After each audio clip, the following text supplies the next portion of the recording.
You are listening to the Political Periscope, a weekly podcast brought to you by Radio WNET. Interviews on international politics, security, geopolitics, economy, and more. Every Thursday at 7 p.m.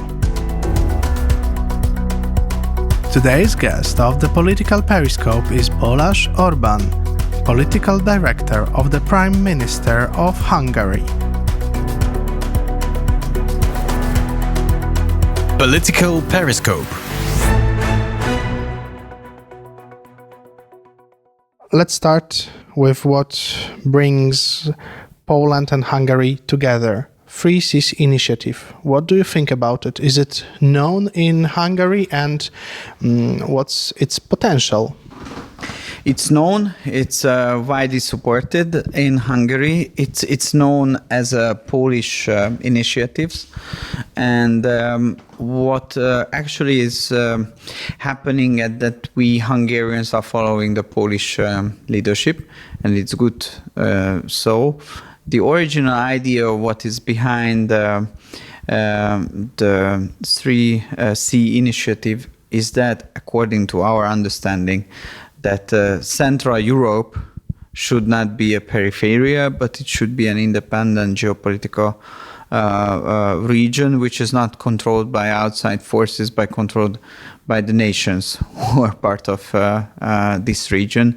And this kind of starting point, it fits 100% with the Hungarian strategic thinking. So we are definitely on board. You were speaking about the problems inside of European Union, those two engines of European Union, and the lack of the third one, the as you called it, the sovereignist one, as Great Britain used to be, United Kingdom used to be in the European Union.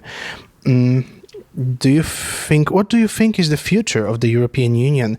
Is it still a project that has future, or we are expecting some big changes?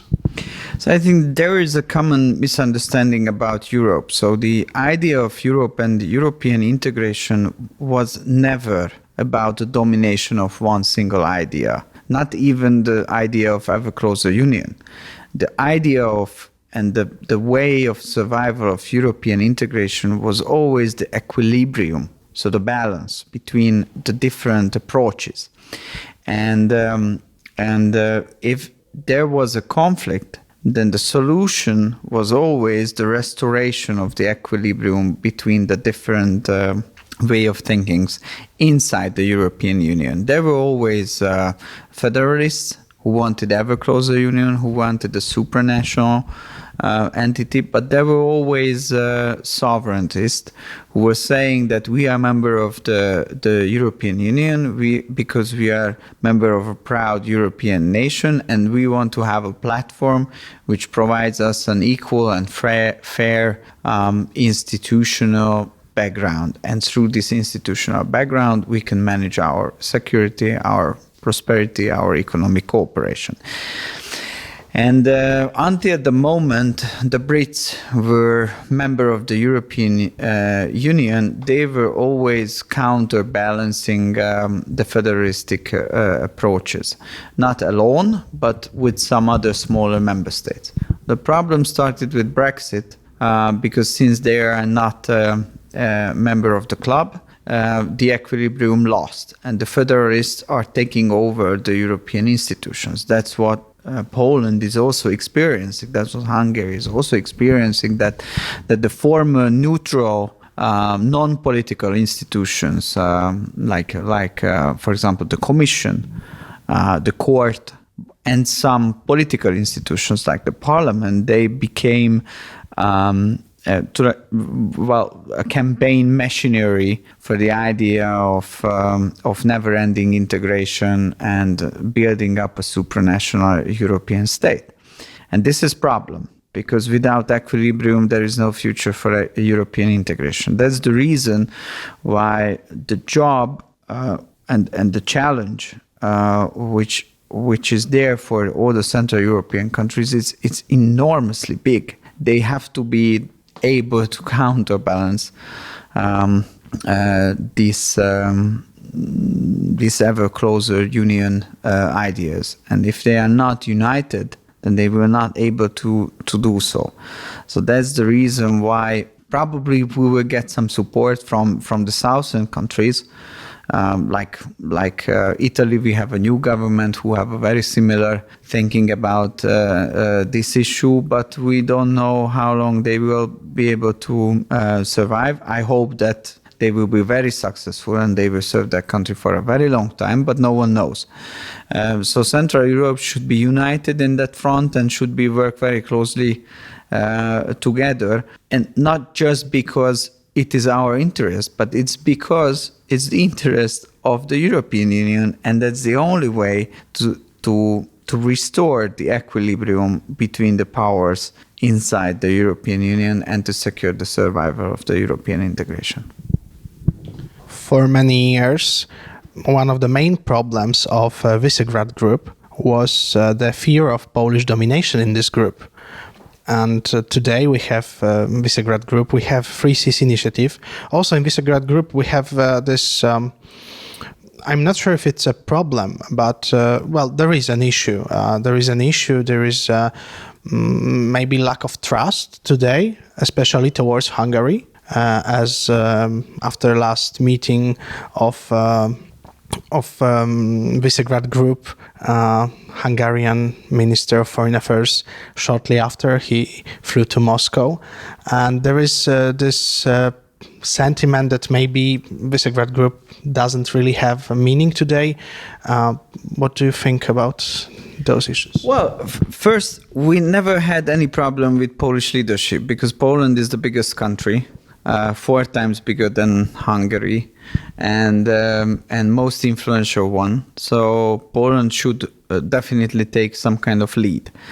I think that without Polish-Hungarian tandem, so cooperation, Visegrad Group cannot be as successful as it can be with cooperation, because it was always the case that the Poles were, let's call it, responsible for bringing in the Baltic countries, Ukraine, and some other northern Central European countries. Meanwhile, Hungary was able to bring in the southern Central European countries, and this kind of cooperation based on different geopolitical situations, it should be part of Visegrad Group's future. The other thing is that, well, I agree with you that there are some disagreements, but all the governments, Poland and Hungary, they are national conservative governments. So it means that you follow the interest of your nation, which is obviously can be different from the interest of another nation. So if there is a disagreement on some policy or geopolitical issues, then mutual trust should be maintained, and we should tolerate each other's different opinion. So from the very first moment, we are very much ready to have V4 cooperation. We think that it is the interest of these 4 countries to have this cooperation, because if we are divided, then we are all defeated by our political opponents inside the European Union. And probably that's the reason why after 6 months the Poles made the decision to come back to the negotiations tables, because they realized that, okay, there are some tactical differences. Probably the strategic goals are similar, but there are some tactical differences in the way of thinking of the Russian-Ukrainian war. But there are some other issues where we should cooperate very closely on protecting our interests and protecting the sovereignty of our nations. So I think I'm quite optimistic about the future of this cooperation.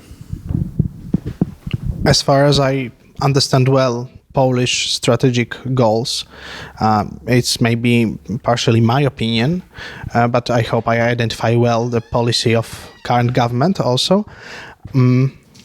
The strategic goal of Poland is weak Russia and full independence from Russian energy resources. So Hungarian goals are similar?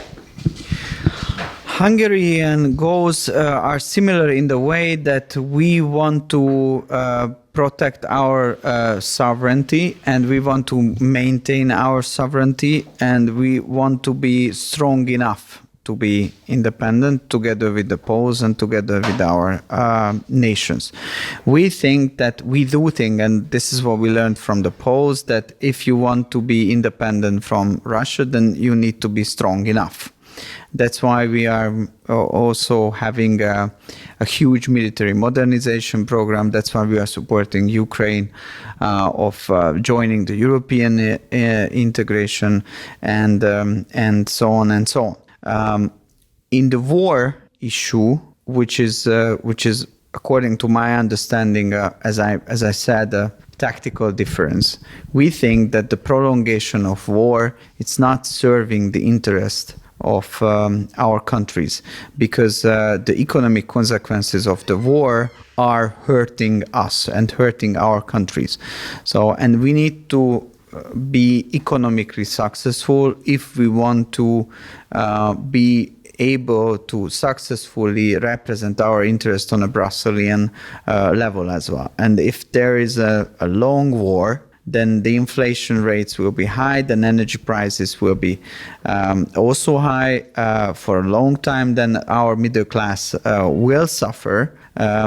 So what we're saying, that we should change our way of thinking, not because of the Russians, because of our interest, our regional interest, and try to find a way of first having ceasefire and then starting negotiation, then somehow cool down the situation. This is the tactical difference. Meanwhile, according to my understanding, the Polish strategy is different. They want to have the prolongation of war until the Ukrainian forces are beating Russia. According to our understanding, it could happen, but parallel with this, all our countries will suffer, and in the long term, it will cause more problem to our strategical goals than what we gain on that. During the discussion, you mentioned that the gas was regarded as economic, not geopolitical question. But it is clearly geopolitical, and for Russia, it was geopolitical for years. It has been geopolitical for years. And wasn't it a bit short-sighted from the side of European Union since 2014 to still do deals with Russia in terms of energetic resources? And why Hungary, in this light, is still doing businesses with Russia in this very important geostrategical issue? Russia proved to be non-trustworthy partner. Well, I think this debate about who is using energy as geopolitics, it's a dead-end street. European Union, which is sanctioning energy policy, is also not trustworthy partner from the Russian point of view, because they are sanctioning energy. Meanwhile, the Russians are, that's true what you said, that they are also not trustworthy partners. So I think what should be decided, as I said, whether the European Union is ready to finance real energy diversification projects on geopolitical basis, not on business basis, but on geopolitical basis. Because until that moment, all the projects which were about to bring Central Europe, bring the landlocked countries of Central Europe alternative to Russian gas, they failed. Not because of the Hungarians, not because of the Slovaks, but because of the lack of international willingness. So if there is willingness, the Hungarians are ready to work very actively to have diversification, because diversification means liberty for us, and it's part of the Hungarian national sovereignty. In the short term, it's not manageable because gas can be transported only through pipelines. So if there is no pipeline and if there is no other type of gas in the pipelines, then we don't have any other chances. What we are doing is that we have the biggest storage capacity, one of the biggest storage capacity in Hungary. We are trying to increase our gas capacities, our own domestic gas capacities, not to be so much dependent on import. What we did until today is that we built all the interconnectors towards south and north and the west. The problem is there is no other type of gas there yet, and we're ready to speed up the changing of the energy mix, where the gas is not so much required for Hungarian economy as it is today. But the problem is that Brussels is withdrawing or backholding our money. So we have to, if they don't give it to us, we have to find alternative resources to finance these energy independence projects. So this is why it is so hypocritical, the Brusselian point of view. Meanwhile, they are talking about independence from the Russian energy. They are withholding the money from Poland and from Hungary, the money which is very much needed for increase the level of energy independence for both countries. As we have to end, maybe you have something else to add to say to Polish listeners. Well, I think the Polish Hungarian cooperation and friendship is crucial. We have common goals, we have common values, which is very rare in politics, and we are very happy to see the willingness of restore the cooperation. And what we see is that Poland is an extremely successful country.